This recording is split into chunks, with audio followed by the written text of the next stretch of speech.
അമ്മയും മോളും തമ്മിൽ വഴക്കിടണ്ട. ആര് പണിയെടുക്കണം ആര് പണിയെടുക്കണ്ട എന്നുള്ള ചർച്ചയൊക്കെ അവിടെ നിൽക്കട്ടെ. ഉള്ള കാലത്ത് നമ്മളാലാവുന്നത് ചെയ്യാനാകൂ എന്നുള്ളതാണ് ഏറ്റവും നല്ലത്. അതിപ്പോ ഇടിക്കാനും പൊടിക്കാനും അവള് തരുന്നില്ലെങ്കിൽ നീ വേറെ എന്തെങ്കിലും ചെയ്യേ. എന്തായാലും വെറുതെ ഇരിക്കണ്ട. വെറുതെ ഇരുന്നാലേ മനുഷ്യർ വീഴും. പിന്നെ ആഗ്രഹിച്ചാലേ എഴുന്നേറ്റ് നടക്കാൻ പറ്റില്ല. കേട്ടല്ലോ, അമ്മ എന്ത് ജോലിയാണെന്ന് വെച്ചാൽ എടുത്തോ, ഞാൻ ഒരു തടസ്സം പറയുന്നില്ല. ഇനി അമ്മയ്ക്ക് ജോലി എടുത്ത് കിട്ടുന്ന ആരോഗ്യം ഞാൻ തട്ടിപ്പറിച്ചു എന്ന് പറയണ്ട. ഓ, വലിയ കാര്യായിപ്പോയി.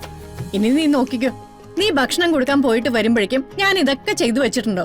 അങ്ങനെ വിട്ടാ പറ്റില്ലല്ലോ. അങ്ങനെ യശോദ ചെയ്ത ഇവള് പിന്നെ തലേ ദിവസം ചെയ്തു വെക്കുന്ന രീതിയാക്കും. അതുകൊണ്ട് അങ്ങോട്ടും ഇങ്ങോട്ടും വാശി പിടിക്കാതെ ഇരിക്കുന്നതാ നല്ലത്. ആ ശരി കേട്ടാ, ഒരു കാര്യം ചെയ്യാം, ഓരോ ദിവസം മാറി മാറി ചെയ്യാം. ഇന്നിപ്പോ ഇടിക്കുകയും പൊടിക്കുകയും ചെയ്യുന്ന പണി നീ എടുത്തു, ഞാൻ വിട്ടു. പക്ഷെ നാളെ ഈ ഒരലിന്റെ ഏരിയയിലേക്ക് വന്നു പോരുത്. സമ്മതിച്ചോ? നാളെ അല്ലേ? സമ്മതിച്ചു. നാളെ അല്ലെന്ന് നിസ്സാരമായിട്ട് പറയൊന്നും വേണ്ട. ഒന്ന് ഇരുട്ടി വിളിക്കേണ്ട സമയമേ ഉള്ളൂ. ശരി അമ്മേ, സമ്മതിച്ചു എന്ന് പറഞ്ഞില്ലേ? താ ഒരു മിനിറ്റ്.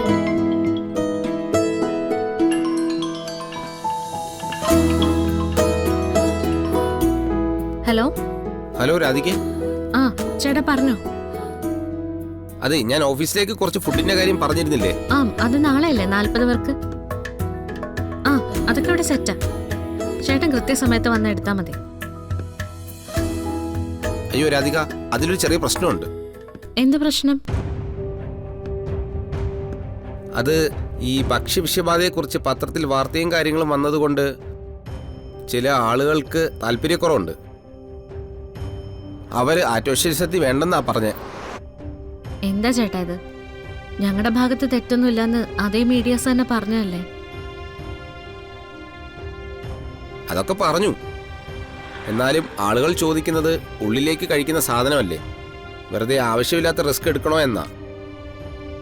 ഇതിപ്പോ സത്യം പറഞ്ഞ ഞങ്ങൾ സദ്യക്ക് വേണ്ടി വാശി പിടിച്ചാൽ ഞങ്ങൾ തമ്മിൽ സ്പ്ലിറ്റായി പോകും. അതുകൊണ്ട് തൽക്കാലം ഇത് വേണ്ടെന്ന് വെക്കാനേ നിവർത്തിയുള്ളൂ. ചേട്ടാ ഒന്നുകൂടി ഒന്ന് ആലോചിച്ചിട്ട്. അല്ല രാധിക, ഇത് ആലോചിക്കാൻ ഒന്നുമില്ല, കമ്മിറ്റി എടുത്ത തീരുമാനമാണ്. അത് അറിയിക്കേണ്ടത് എൻ്റെ ഒരു മര്യാദയാണല്ലോ. എന്നാ ശരി.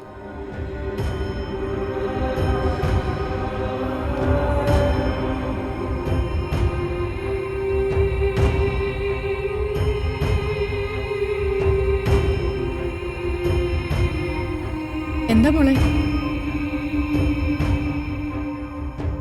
മോളെ, നീ കാര്യം എന്താണെന്ന് പറ. നാളത്തെ ഫുഡ് കൊടുക്കേണ്ട ആളാ വിളിച്ചത്. 40 ഊണിന് പറഞ്ഞിരുന്നില്ലേ പുള്ളി? അവർക്ക് ഫുഡ് വേണ്ട.